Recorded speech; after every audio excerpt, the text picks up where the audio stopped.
શ્રી પ્રમુખ એજ્યુકેશનમાં તમારું સ્વાગત છે। આજે ધોરણ 6 પ્રેક્ટિસમાં પ્રકરણ 8 દશાંશ સંખ્યાઓ સ્વાધ્યાય 8.3નો પ્રશ્ન ત્રીજો, દશાંશ સંખ્યામાં કિલોગ્રામમાં દર્શાવો। તેનો પહેલો દાખલો કે 7 ગ્રામ। તો આપણે સૌપ્રથમ તો એક લખવાનું, 1 કિલોગ્રામ બરાબર તો કે 1000 ગ્રામ।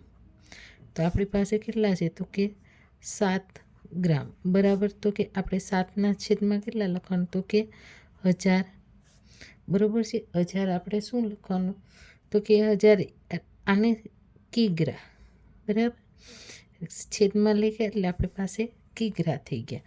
તો હવે આપણે એને દશાંશ સ્વરૂપમાં દર્શાવવાનું તો કે 7 કર્યા, 1 2 3 સંખ્યા તો કે 1 થઈ, 2 થઈ, 3 થઈ બરાબર, પોઈન્ટ કરી અને 0, પણ આપણે કેવા કીધું તો કિલોગ્રામ।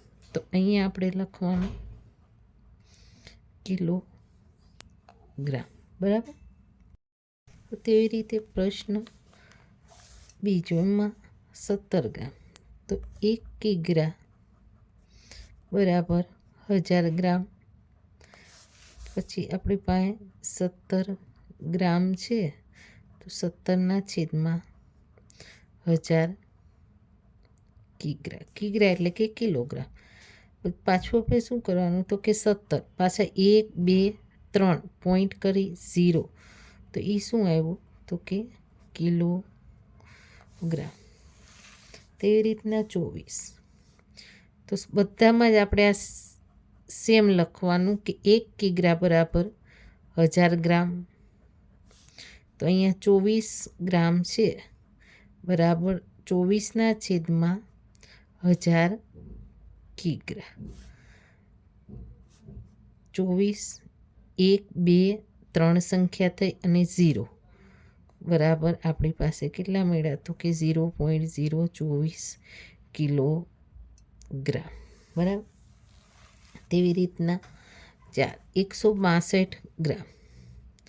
તો 1 કિગ્રા બરાબર 1000 ગ્રામ। તો એવા આપણી પાસે કેટલા છે તો કે 162 ગ્રામ બરાબર, તો 162ના છેદમાં આપણે 1000 કિગ્રા। હવે 162 આપણે 1 2 3 સંખ્યા તો કે 1 2 અને 3 સંખ્યા થઈ ગઈ, પોઈન્ટ કરી 0 કિલોગ્રામ। જ્યારે અહીંયા આપણે પાંચમો દાખલામાં આપણે શું લાપ્યું છે 10 કિગ્રા અને 25 ગ્રામ। તો આપણે 10 કિગ્રા કરો, આપણે એ તો નથી શોધવાનું, ફક્ત આપણે 25 ગ્રામ છે એનો જ કિલોગ્રામ કરવાનો। તો અહીંયા ફરીથી આપણે લખી 1 કિગ્રા બરાબર તો કે 1000 ગ્રામ, અને તેવી રીતના આપણી પાસે 25 ગ્રામ છે તો આપણે 25ના છેદમાં 1000 ગ્રામ કર્યા બરાબર। ફરી તો બરાબર આપણી પાસે કેટલા મળશે તો કે 25 1 2 3 0, તો કે આપણે કેટલા મળ્યા તો કે 0.025 કિગ્રા। અહીંયા સોરી, અહીંયા કિગ્રા એટલે કે કિલોગ્રામ, ગ્રામ લખાઈ ગયા હતા એટલે।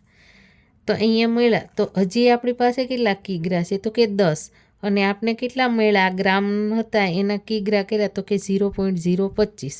તો અહીંયા આપણે લખવાનું બરાબર 10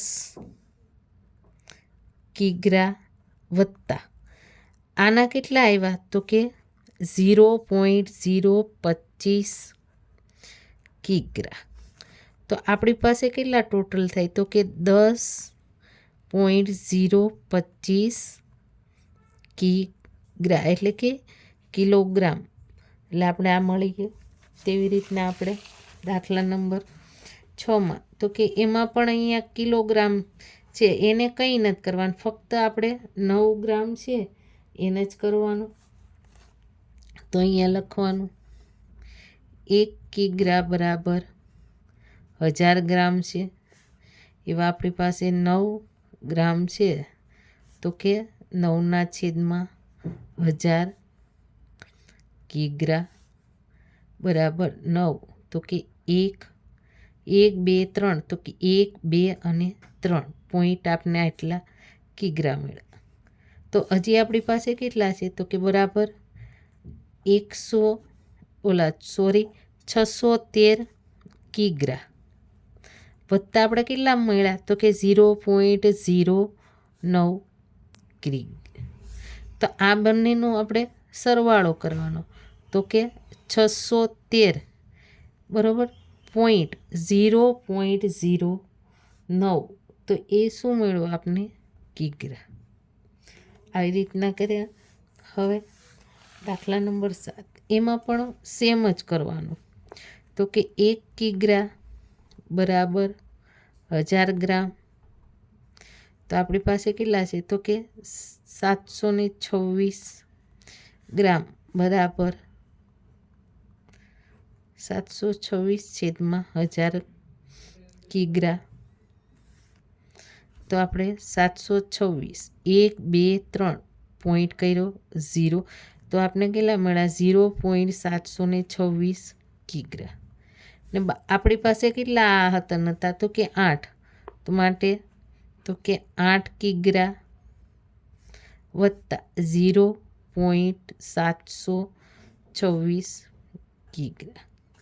તો એનો જવાબ શું આવે? તો કે 8.726 કિગ્રા બરાબર.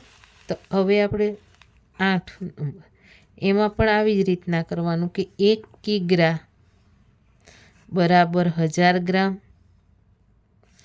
તેવા 12 ગ્રામ છે, તો એના 12ના છેદમાં આપણે 1000 કિગ્રા લખીએ. તો આપણે કેટલા મળ્યા? તો કે 12 1 2 3 રકમ થઈ 0.0, એટલે કે 0.012 કિગ્રા.